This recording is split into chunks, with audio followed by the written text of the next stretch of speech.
وفاة صلاح السعدني تتصدر الترند. الخبر تصدر الترند في مصر وشغل رواد مواقع التواصل الاجتماعي، ونجل الفنان القدير أكد أن والده بخير وصحته جيدة. انتشرت كالنار في الهشيم على مواقع التواصل الاجتماعي خلال الساعات الماضية أنباء تفيد بوفاة الفنان صلاح السعدني، الأمر الذي أثار تساؤلات محبيه عن صحة الخبر والحالة الصحية للفنان.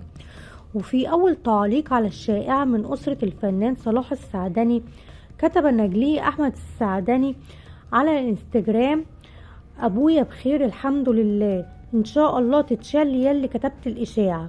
ومن جانبها علقت الفنانة نهال عنبر عضو مجلس نقابة الممثلين في مداخلة هاتفية بأن كل ما تردد حول وفاة الفنان صلاح السعدني عار تماما عن الصحة وهو بحالة جيدة.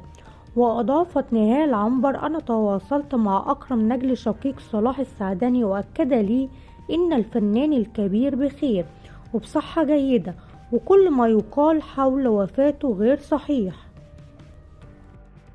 وأضاف أحمد السعدني في تدوينة أخرى له: كنت عايز تبقى الرئيس وانت من مروجي الإشاعات يا خلة. ومن أشهر أعمال التلفزيونية للفنان صلاح السعدني في مسلسل البطنية، القاصرات، الأخوة الأعداء، الناس في كفر عسكر، رجل في زمن العولمة، أوراق مصرية، ليالي الحلمية.